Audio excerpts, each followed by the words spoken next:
Welcome to Cafe Tales.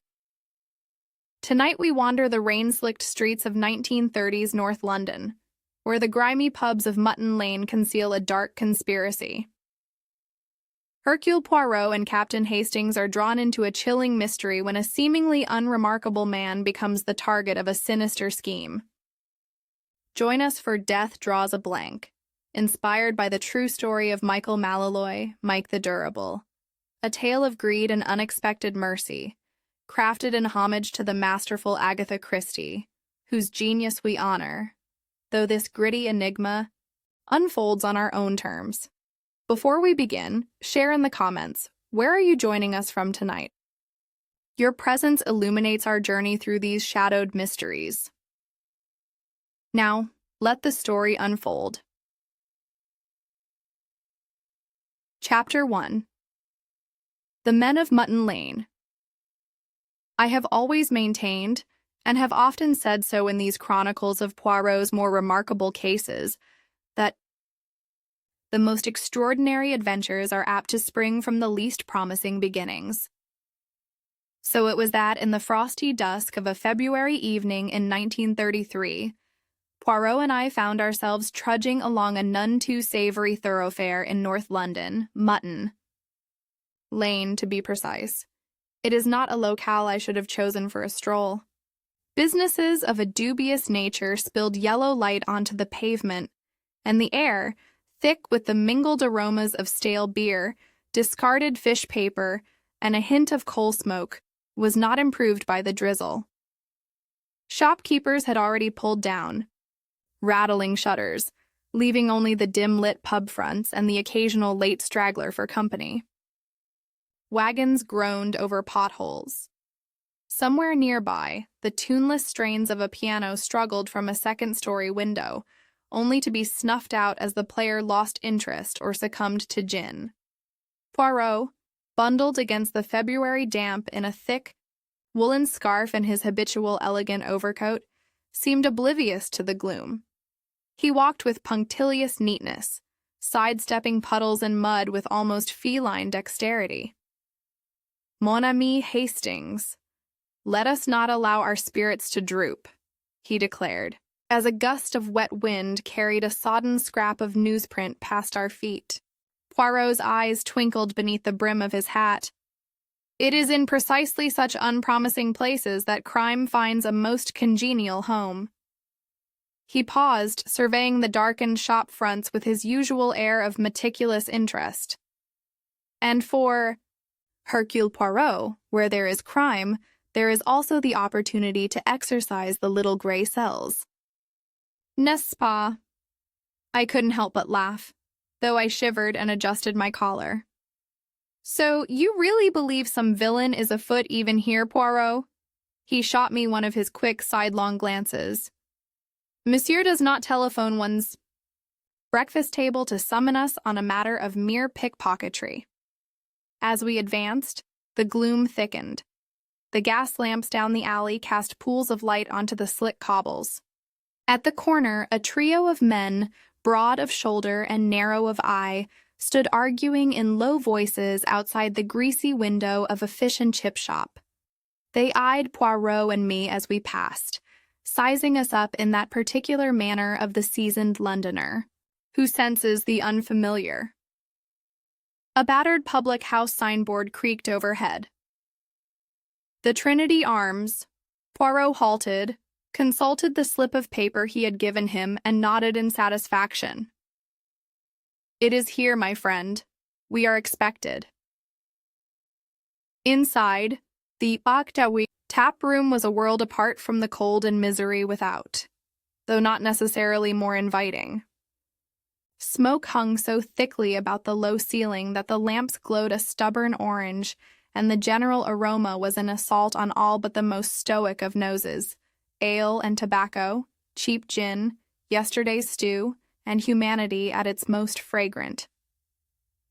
A group of men crowded the bar, talking in undertones. At a table in the corner, Inspector Japp awaited us, his rain-spattered bowler hat pushed back on his head, his coat unbuttoned to reveal sturdy serge.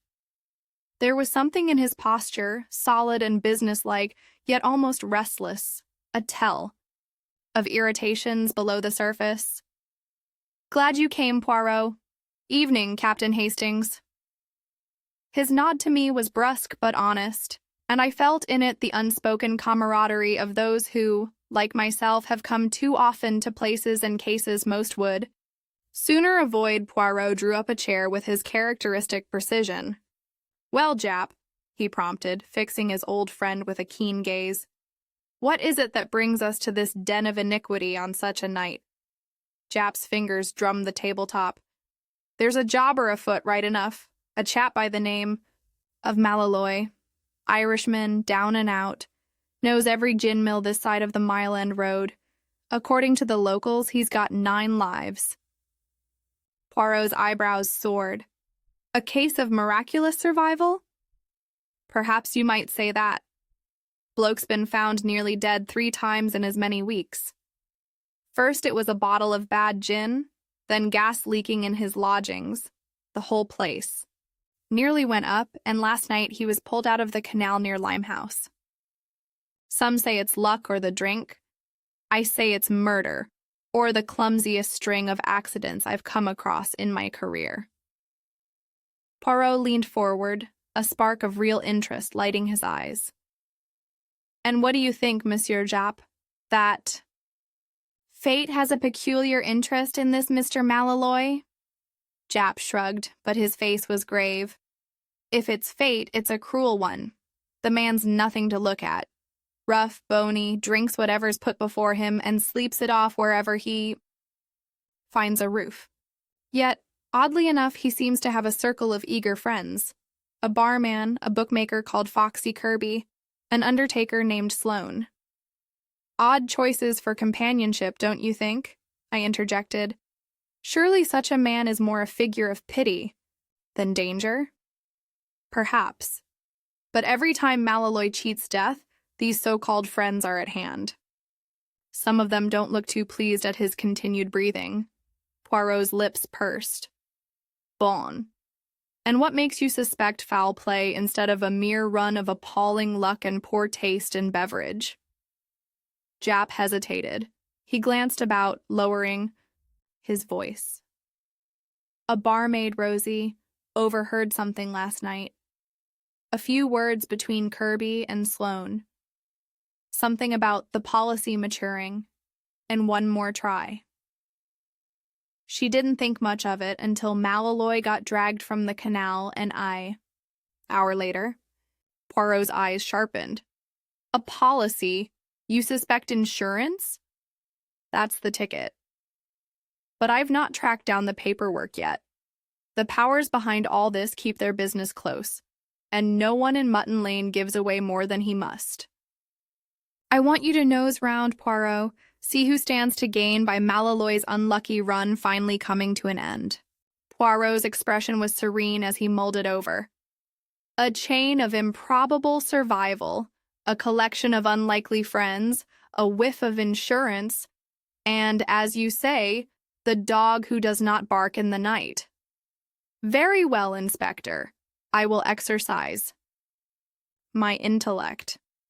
And hurry," added Jap. "Malloy is in the back room now, sleeping it off as usual. But something tells me if we let things be, the next accident will do for him. Sure as eggs is eggs." He rose, adjusting his hat. "I have other business tonight, but I'll put Sergeant Clancy at your disposal if you need a word. Best of luck, Poirot." As the door banged behind Jap, Poirot sat quite still, fingers pressed together in contemplation. A curious medley of characters: Hastings, a publican, a bookmaker, an undertaker, and an Irishman of remarkable constitution. Tell me, does it not strike you how often tragedy wears the mask of comedy? I was about to respond, but something caught my eye. A man had detached himself from the throng at the bar. A small, nervous-looking fellow with a ruddy nose and the clothes of one who has seen better days. He sidled by our table, all the while stealing glances at us from under heavy brows. Poirot took note with a flash of amusement. You observe, Hastings? Already the denizens of Mutton Lane are curious. Let us not disappoint them. We sat amid the haze and the hubbub, surveying the characters that drifted through the Trinity Arms. The bookmaker, Foxy Kirby, identifiable by his flashy tie and restless eyes, stood whispering with the gaunt, black-suited Undertaker Sloane in a shadowy alcove near the stairs.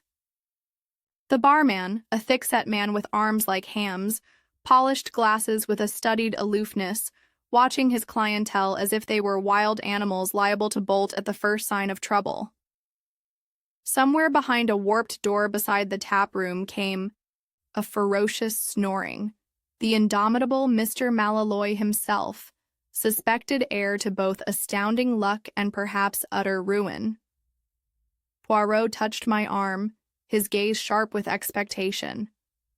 Come, Hastings, let us introduce ourselves to these fellows and see if we can tease from them the thread that will unravel the knot. For in this dingy tavern I feel the presence of murder, watching and waiting for its cue.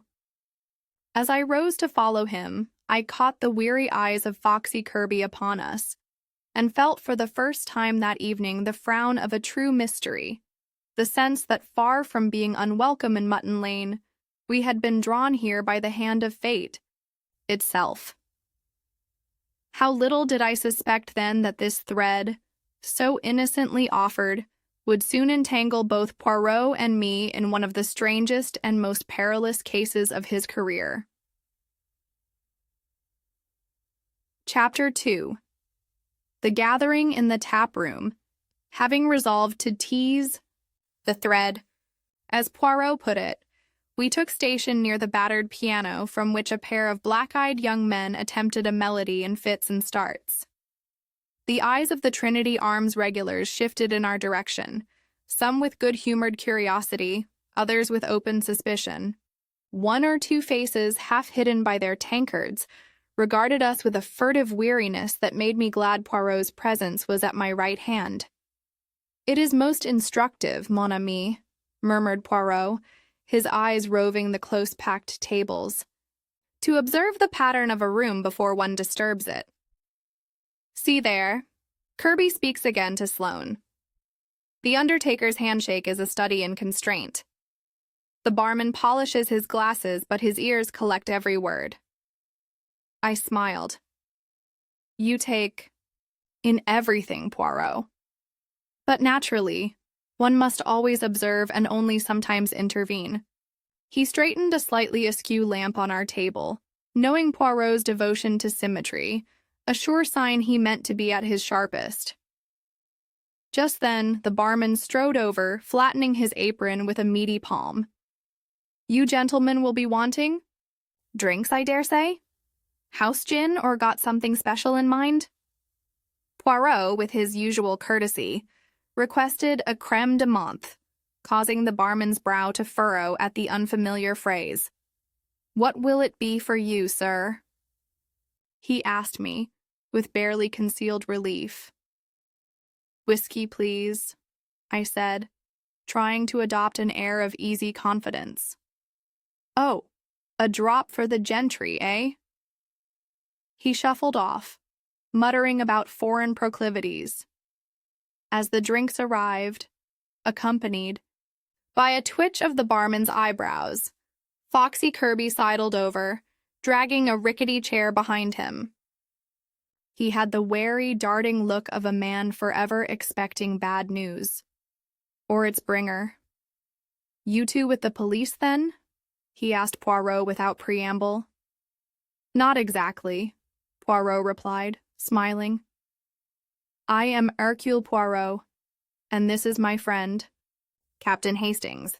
We are assisting Inspector Japp in a delicate inquiry." He produced a card with a flourish. Kirby fingered the card with practiced indifference, but did not hand it back. "I can guess, then, whose business you're on. Poor Mike Malloy, eh? Nothing but bad luck, that man." Foxy's eyes, sharp, and foxy indeed, flicked between us. "People will talk, though. Say he's got a charmed life, or something worse." Poirot's voice was mild. "And you, monsieur? You have known Mr. Malloy long?" Kirby grinned, revealing a mouthful of teeth like uneven dominoes. "Known him? Everyone around here knows Mike. He's always good for a laugh, and for the price of a drink, he'll tell stories that would make your hair stand up. Mind you, never been known to pay his own way in this establishment." His gaze grew sly. "Bit of a bad penny, but harmless." Before Poirot could reply, the undertaker Sloane sidled over, black coat buttoned up against imagined drafts, his arms held stiffly at his sides. "Are these gents troubling you, Foxy?" he intoned, voice as flat as a funeral dirge. "Not a bit. Sloane, they're just wanting to know about our mutual friend Malloy. Might say we're all concerned for his health." Sloane eyed Poirot with thin-lipped disapproval. "Malloy is an unfortunate. That's plain. But I don't see what call there is for interference from Scotland Yard or anyone else. Let the poor devil alone in his cups." Poirot's gaze was gentle but piercing. "Unfortunate, yes, but surely so many accidents, so many attempts on life are a cause for concern. One must wonder, who profits if Mr. Malloy's luck finally betrays him?" At this, both men stilled. Kirby laughed too loudly. "Who'd profit? Suppose next you'll have us all down at Bow Street as suspects. In a case of misfortune, of attempted murder, one must be thorough," Poirot said softly, his eyes bright with purpose. The conversation might have grown heated, but at that moment a commotion broke out at the rear of the tap room. The rickety door banged open, and a mass of muddy clothing rolled through, emitting a tremendous snore. It was Malloy himself, prodded awake, if that is the term, by the anxious barmaid, Rosie. "Here, Mr. Malloy, sit up. There's visitors for you," she chided, attempting to right the unfortunate man on his bench. Malloy blinked owlishly, dazed by drink but cheerful in aspect. A wiry old man with a nose red as brick and blue eyes, cloudy but still mischievous. "Visitors," he slurred. "Well now, never thought the king himself would bother to call down Mutton Lane." He bowed extravagantly to Poirot, nearly toppling off the bench. Kirby and Sloane exchanged glances. I noticed behind the bluster the quick flicker of anxiety in Foxy's eyes. Sloane set his mouth in a pale, thin line. Poirot affected ignorance. "You have many friends here, Malloy," he said warmly, "and perhaps some not so friendly." Malloy cackled, the sound breaking into coughs and wheezes. "Friends, enemies, what's the difference when there's drink to be had? I say, I've got the luck of the devil. Everyone knows it." "Or the luck of someone else's devil," supplied Foxy, grinning. But his hands fidgeted in his lap. Poirot smiled, arranging Malloy's glass for him. "One day, monsieur, I should like to hear your story. For now, let me caution you, be very careful, and trust only those who have shown themselves worthy." Malloy blinked. "That's nice of you, mister." He looked genuinely touched, a lost, battered soul in the careening world of faded friendship.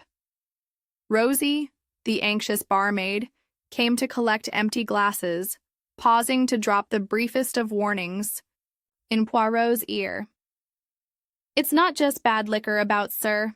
There are bad hearts, too.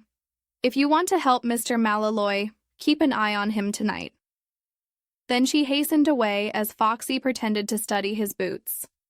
Poirot stirred, his practiced eye taking everything in. "Merci, mademoiselle," he murmured to the air, then turned to me, voice low. "Observe, Hastings. Under the surface of bonhomie, mistrust and fear swirl like gin in bitters. Let us remain here a little longer.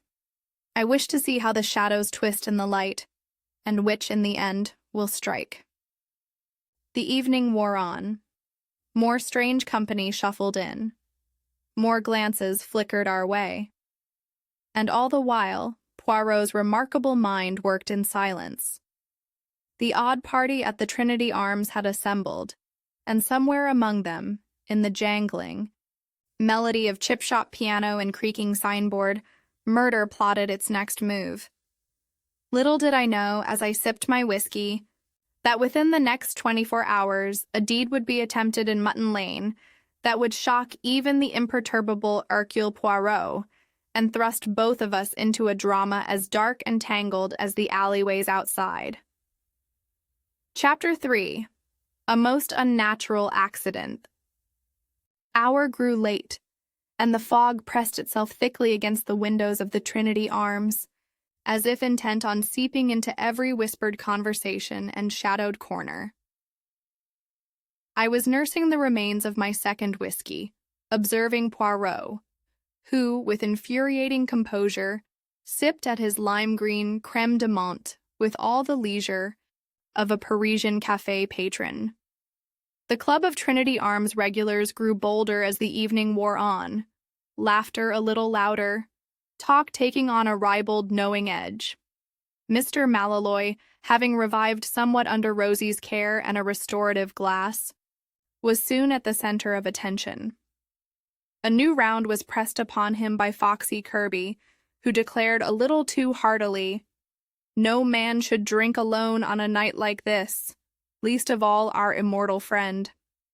The undertaker Sloane contributed a sardonic, "To your continued good health, Mr. Malloy." I could not help noticing the lingering reluctance with which Malloy accepted the glass. His eyes darted to Poirot and myself before taking a cautious swig. With every toast, Malloy's voice grew rougher, his head lower, yet he laughed, and soon with such reckless bonhomie that one almost believed, as did many in the room, that he truly bore a charmed life. Through it all, Poirot sat, hands templed, eyes half closed, yet missing nothing. The barman bustled by at intervals. Rosie fretted over Malloy. Now and then, a new face joined the crowd, glanced toward us, and slipped away, a ripple in the stagnant pond of the tap room. At last, Malloy attempted to stand, failed, then staggered blindly toward the back passage, where the water closet lay. A great crash sounded, followed by a muffled curse and raucous laughter. Foxy leaped to assist, decrying loudly the unreliable legs of the Irish breed. Poirot murmured, "You perceive, Hastings, how our friend's glass is never allowed to run dry, and yet none but certain hands provide for it. There is method behind this apparent rough charity." I nodded, not liking the calculating gleam I had noted in Foxy's eyes. "You think—" My thought was interrupted by a commotion at the back. Rosie dashed in, her face stricken. "He's fallen! Somebody come! Oh, I think he's hurt!" At once the room erupted. Chairs scraped and patrons crowded toward the corridor. Poirot and I joined the throng in the dreadful narrow entryway. There, propped against a door, lay Malloy, face waxen, jaw slack, a fresh gash on his forehead. Foxy and the barman reached him first. Foxy bent low, patted the old man's cheek roughly. "Come on, Mike. Now wake up." Poirot drew me aside, whispering, "Let us observe. Too hurry to rescue, Hastings, can obscure the true hand in an accident." The undertaker Sloane elbowed forward, his professional interest aroused. After a cursory glance, he announced, "He's not dead, just knocked senseless. Poor fellow." There was an odd disappointment in his voice. For a few moments, chaos reigned. Rosie wept. Foxy blustered. Sloane cast glances of morbid calculation at the slumped figure. Poirot motioned for quiet. If I may, permit me to examine him." He knelt with extraordinary delicacy at Malloy's side, inspecting the head wound, feeling for a pulse, and, after a swift glance, taking careful note of an empty glass rolled well under a bench. "Is it very bad, monsieur?" Rosie gasped. Poirot's answer was grave.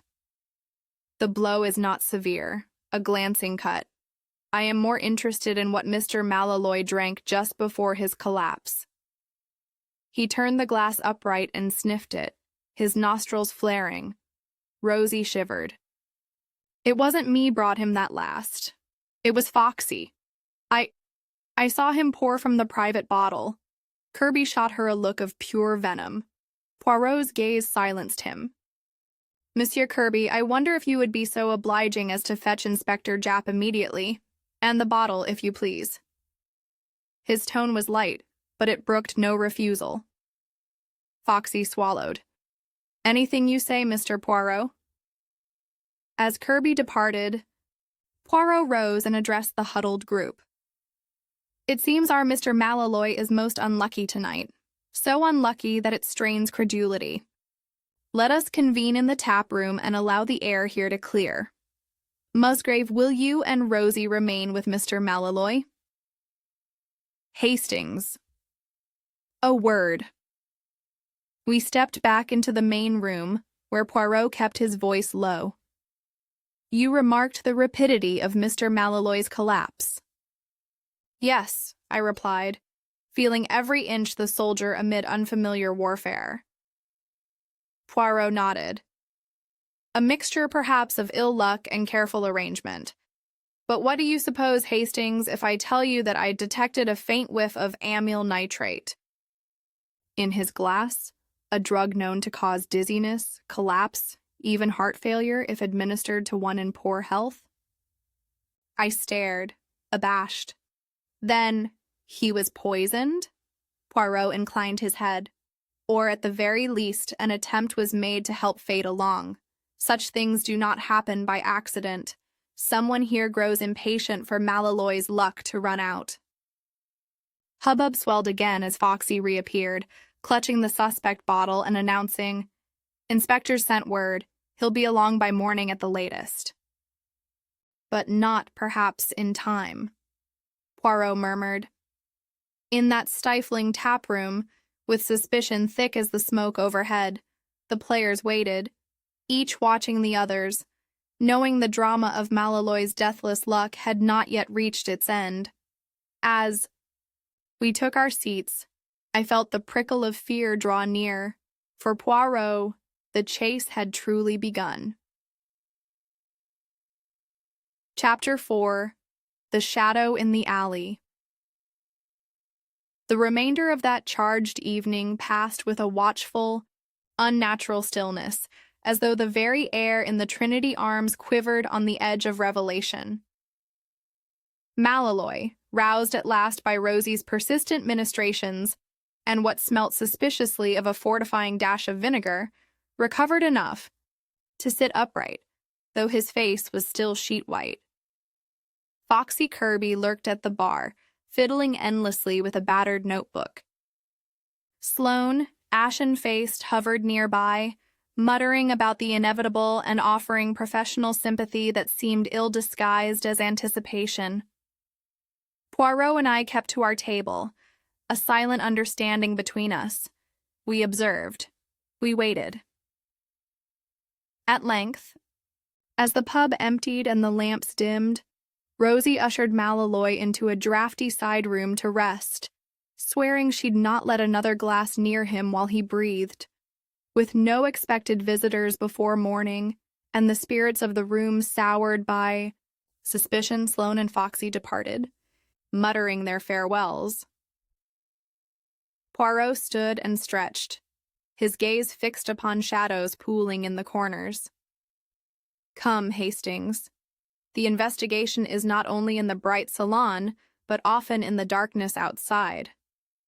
We left by the side door into the alley where the city's fog pressed close, and the only sound was our footsteps upon slick paving stones. Somewhere farther off, a bell tolled, and Mutton Lane emptied its refuge into the night. Poirot moved. With unhurried precision, his silhouette neat and unflappable, even under the wavering street lamp. Curious, Hastings, he mused, that so many are eager for Malloy's misfortune to resolve at last. Notice Monsieur Foxy, who never ceases to offer drinks. Monsieur Sloane, who hovers as if awaiting a client, yet of motives what do we know? I shivered, not wholly, from the damp. Insurance Jap said as much, but why not simply wait for Malloy's ruin by his own folly? Poirot smiled. Because, my friend, every scheme hatched by desperation marks itself with impatience. If there is an insurance policy, it is close to expiry, or one conspirator's nerve is fraying. Time presses. At that instant, from the black mouth of a passage opposite, a figure stumbled, tall, stooping, bundled in rags, Malloy. I caught his reeling shape just as he would have slipped head-first onto the curb. "Steady on there!" I exclaimed, grabbing his arm. Up close, Malloy reeked of spirits and some acrid medicinal scent, yet his eyes, more lucid than before, flickered with terror. Poirot stepped forward gently. "Mr. Malloy, what are you doing here? It is late, and you have been unwell." Malloy's voice shook, thick as trickle but intent. "Couldn't stay in there, gents. Someone followed me. Swore I saw him lurking by the back window. Wanted to get the police, but—" He broke off, confusion clouding his features, then leaned in, whispering, "There's folks about here who'd like me gone. Irish luck or none." Poirot's hand landed reassuringly on his shoulder. "Describe him, if you please." Malloy wrung his cap, wheezing. "Big fellow. Thought it was Foxy first, but wrong build. Didn't see the face. When I called out, he ran quick as a rat. Gone before Rosie returned." We exchanged glances in the damp lantern light. Poirot's eyes blazed briefly. "There, Hastings. What did I say? Conspiracy, yes, but also confusion. Perhaps our would-be miscreant was not who we expect." A shuffle behind us made me whirl. It was Rosie, clutching a shawl against the fog. He slipped out the side. "Mr. Poirot, I thought I saw someone hanging about, but—" She shuddered. "If you're staying, sir, best keep close to Mr. Malloy." Poirot inclined his head. "Indeed, mademoiselle. You do well to be careful." He turned to Malloy, voice gentle. "Will you trust me for tonight, monsieur? No more drinks, no more so-called friends, just protection. Until Inspector arrives, you must not be left alone." Malloy cowered, then nodded. "Reckon I'll do as you say. Had my fill of friendly faces for one night." We shepherded him back inside, the little company of three stealing wearily along the corridor, every shadow now a potential threat. Poirot arranged a makeshift cot behind the bar, and after a cautious inspection of all windows and doors, sat beside Malloy upon a rickety stool, his famous patience undiminished. "I will keep vigil," he murmured, "for I sense, Hastings, that the next attempt may not be as fumbling as the last. The would-be murderer grows bolder with every failure." And perhaps here he paused, brow furrowing. Perhaps his accomplices do not even know one another's true faces. I lingered near Rosie at the bar, one ear always cocked for stealthy steps. The hours crept past, the gray fingers of dawn curling over the rooftops. Outside in the deserted alleyway, I fancied I saw one last furtive shadow slip away, watched by Poirot's alert, unwavering eyes. If there was to be another accident, it would not come this night. But all of Mutton Lane seemed to hold its breath, waiting for the next cast of fate's dice, while Hercule Poirot kept silent watch, and I, heart thudding, wondered who among the dwindling circle would strike next. Chapter 5. Dawn Brings a Visitor. The hours before dawn are, as every soldier knows, the coldest and most unsettling, a liminal time when the night's threats linger and the promise of safety remains just out of reach. I dozed fitfully behind the bar, lulled by the slow tick of the clock and the occasional snort from the sleeping Malloy. Beside him, Poirot sat as impassive as a sphinx, his gaze alternating between the shadowed windows and the tousled figure of our reluctant charge. At last, the first filmy light crept through. The taproom panes, painting the detritus of a long night, scattered tankards, muddy boot prints, a single discarded bedding slip, into colorless relief. Rosie yawned in the doorway, her face drawn but resolute. Poirot straightened as the sun's touch inched across the floor. "Courage, mon ami," he said, laying a gentle hand on Malloy's shoulder. "It is morning. Your luck, it seems, has held for one more night." Malloy grumbled, rubbing his eyes. "'Twill run out, no doubt. Wouldn't be the first time. Begging your pardon, gents, for being such trouble." "Nonsense," I said, attempting to inject cheer. "Seems you're rather the guest of honor at the Trinity Arms these days. Keep at it, and they'll hang your portrait over the mantelpiece." That notion sent a visible shudder through Malloy. Poirot merely smiled. I caught the wry curve of his lips as the front door rattled under a heavy fist. Rosie looked up, startled. "Who on earth at this hour?" Poirot stood, his manner suddenly alert. "Let us see, mademoiselle, perhaps it is Inspector, or someone less friendly." With a hand motion, he beckoned me to the door. I opened it to find not Jap, but Sergeant Clancy, a stalwart red-faced policeman with the patient air of a man long used to trouble. "Morning, gentlemen," Clancy said, glancing inside with frank curiosity. "Inspector says to tell you he'll be along presently. Got a bit held up by trouble in Clerkenwell. He sent me to keep an eye out." Poirot welcomed him gravely and ushered him into the taproom. "You come at a moment most propitious, Monsieur Clancy. Mr. Malloy has survived yet another attempt on his life, and we find ourselves at a crossroads.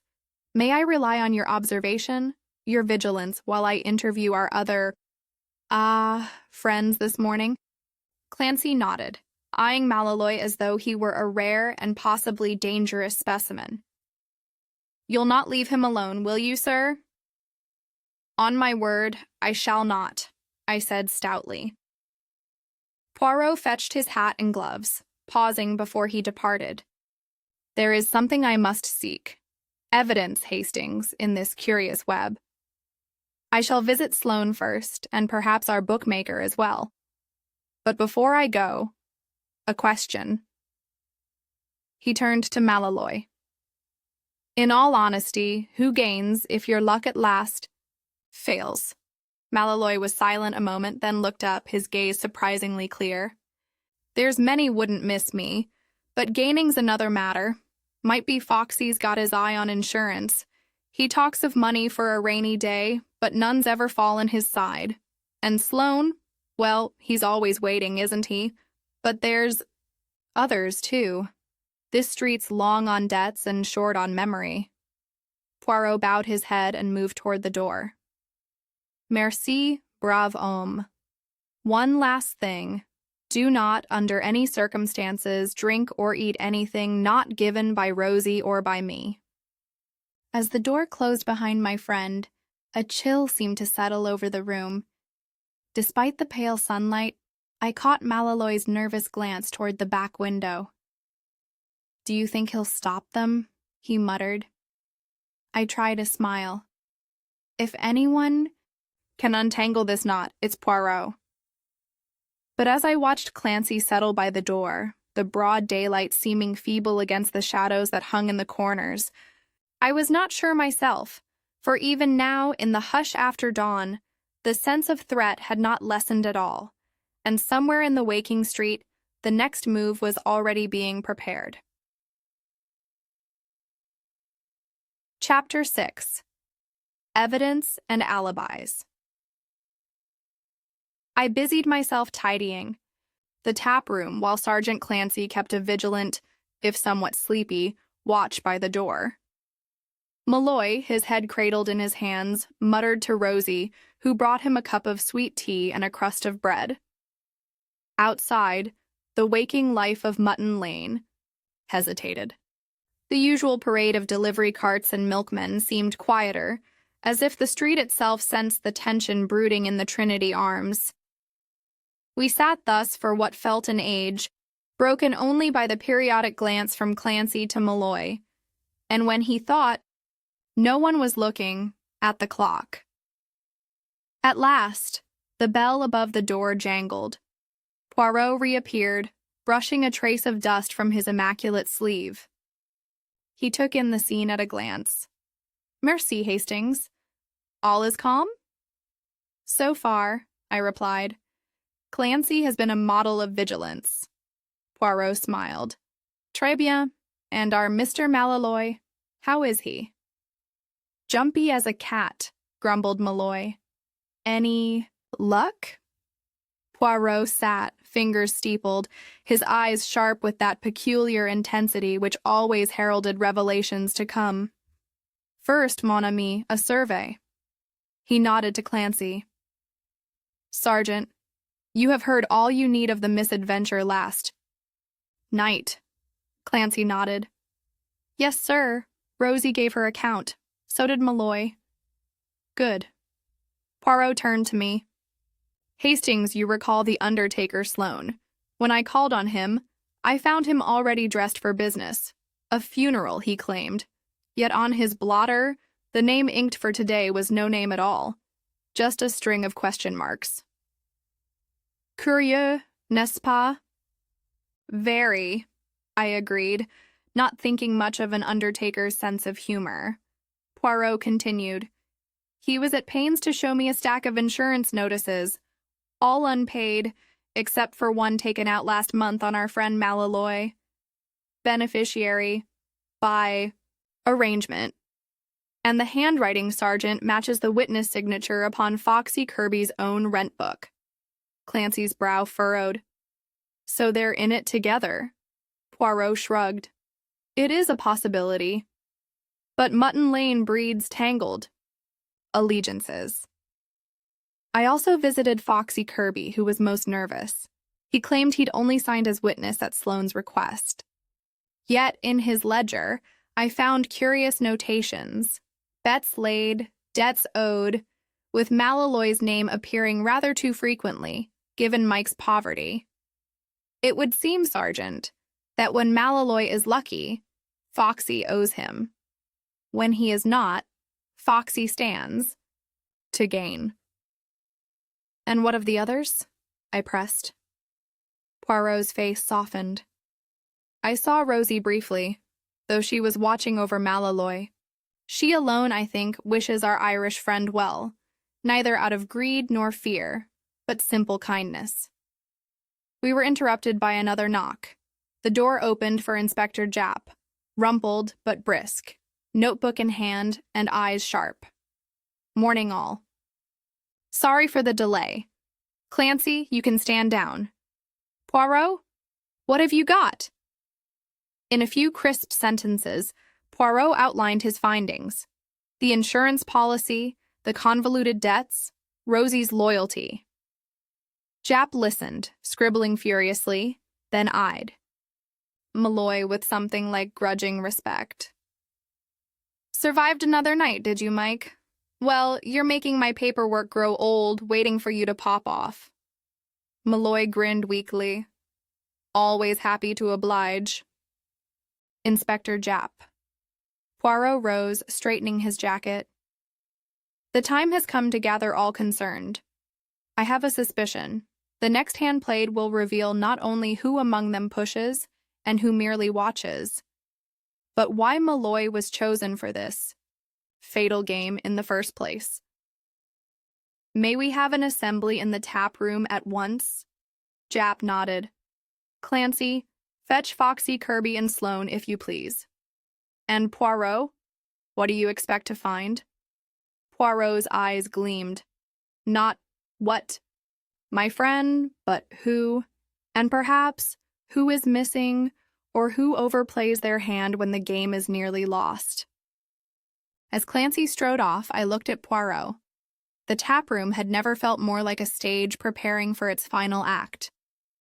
Old Malloy, the unwilling star, sipped his tea and stared at the table. Rosie patted his shoulder, her eyes wide with hope and dread.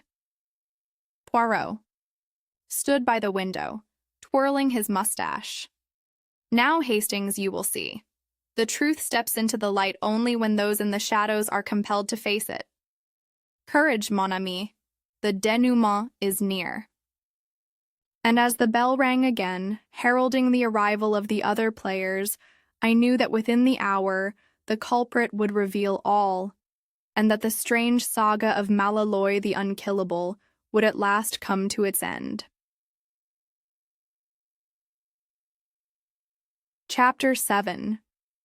Poirot's Revelation. The taproom became a pressure chamber. Through the frosted windows, I watched Mutton Lane stir to morning bustle. Yet within, a hush lay over the assembled company. Sergeant Clancy had fetched Foxy Kirby, who arrived ashen and belligerent, and Sloane, who hovered ghost-like in his funereal black. Rosie remained behind the counter, transfixed with worry for Malloy, who sat at the table's end, pale and trembling, but clearly more alert than at any time since our arrival. Inspector Japp took the center, posture brusque and unmistakably official. Right. Let's have an end to this. Poirot, the floor is yours. With all eyes upon him, Poirot, immaculate, his expression grave, rose and surveyed the group. He set a solitary glass at the center of the table, turning it with delicate precision.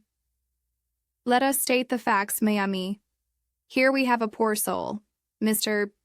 Michael Malloy, miraculously surviving one calamity after another. Bad liquor, fire, near drowning, poisoning. Such a catalogue of misfortune that it beggars belief. Accidents, you called them. But these accidents all had hands behind them. Ripple of nervous movement. Foxy gripped the back of a chair so tightly his knuckles blanched. Sloane stared stubbornly at the tabletop. Rosie looked fearfully from face to face. Poirot paused, his keen gaze traveling the rim of the battered glass. But there is a question not yet answered. A question even more important than who plotted, who poured, who waited and watched. Why, Malloy? Why did you, Foxy and Sloane, settle on this man of all men in Mutton Lane as the one whose death would pay? He straightened, the whole room hanging on his next words. It was not. Only that he seemed a simple, expendable soul. No. Malloy appeared the perfect target, alone, penniless, an old drunkard with no family, no tie, no one to mourn him or stir official curiosity. His was the sort of life you gambled could end without anyone caring to question why. Poirot's finger traced the form of the insurance document for emphasis. You needed a man with no ties. The policy would be quick, the funeral unremarkable, easy for an undertaker with a blank ledger, easier for a bookmaker with debts to repay. Poor Malloy had the misfortune to win a sum from Foxy at cards. One he, to Foxy's eternal vexation, never wagered back, but drank away while lingering as a sour reminder of Foxy's own bad luck. And Sloane, pressed by old favors owed, went along, comforted by the prospect of profit, and convinced Malloy's drink would finish things. Soon enough, if nature was helped along. Foxy looked away. Sloane's lips whitened. It was not hatred, Poirot continued, but cold calculation, and the deadly English habit of seeing a man as nobody, simply because fortune left him friendless. You thought to profit quickly, before the policy expired. Each accident that failed only made you more desperate, drawing others into the web as the months dragged on. Sloane burst out. He would have died anyway. He's half dead already. And so, said Poirot coolly, you conspired to become Death's accomplice, but not his only one. There was Vincent Riley, desperate and in debt, whose shadow Malloy saw by the alley last night, eager to end matters for his own reasons. An object lesson. Murder is infectious, and no man, however forgotten, is truly without consequence. Poirot's voice softened as he looked to Rosie and Malloy. You see, Hastings, he was chosen because no one was expected to care. But precisely for such as Malloy must justice be most vigilant. And it was Rosie's kindness, not luck, that held back the darkness. A deep silence fell. Rosie's eyes brimmed with tears. Malloy seemed for once struck truly sober. Inspector? Japp gathered up the paperwork with a sigh. Well, that settles it. Sloane Kirby, you're coming with us. Clancy, hands firm but not unkind, led the ruined pair away. Poirot, moved but quietly triumphant, turned to me as we watched the sun climb higher through the smoke-fogged windows of Mutton Lane. The mantle of invisibility, Hastings, is what evil counts on. Still, it takes only one act of compassion to bring the world's notice, and my little gray cells, tumbling down upon it. Rosie hugged Malloy, who could only murmur his thanks, dazed and grateful. Poirot laid his hand on my arm as we made ready to leave. Come, mon ami. Justice has visited even the shadows of Mutton Lane. Now let us seek a more cheerful clime, and perhaps a restorative breakfast, with a toast to luck and mercy both. And so, with a lingering look at Malloy, spared at last, not by fate but through the wit and decency of those who would not let him slip away unnoticed, I followed Poirot out into the morning, certain that in some unheralded way we had saved not just a life, but a part of hope itself. Epilogue. A gentle sunrise on Mutton Lane. It was some weeks after the strange affair of Michael Malloy that I found myself once again seated opposite Poirot in his bright breakfast room, correspondence and newspapers neatly arrayed before him as ever. November's chill could not quite dispel the sense of cheerful closure that had come in the wake of our recent London adventure. A letter marked with an unfamiliar bold scroll caught my eye. Poirot noticed my curiosity with a smile and slid it gently toward me. Rosie writes, you see, he said in that soft, approving tone. She reports that Mr. Malloy has exchanged gin for tea, at least for the present, and with Sergeant Clancy's help has found work stoking the fires at a nearby bakery. The kindness of one soul, Hastings, it spreads. How do you English say, like a pebble cast into water? I could not help but grin. I dare say Rosie's kindness worked the greatest miracle of all. And what of Foxy and Sloane?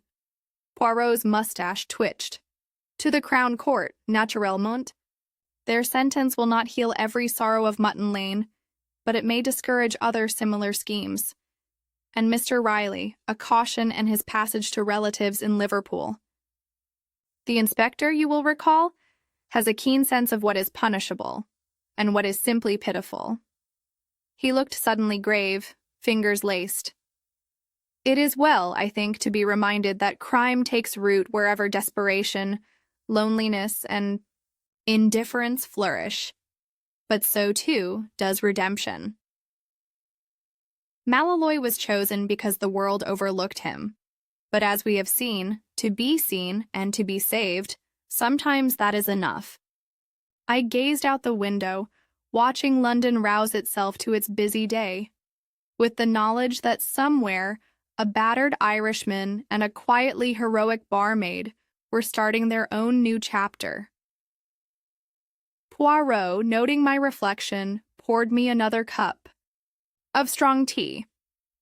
Well, Hastings, what do you say to another stroll? This time somewhere less shadowed? One does not need a case to justify good company. I laughed, relieved and strangely grateful.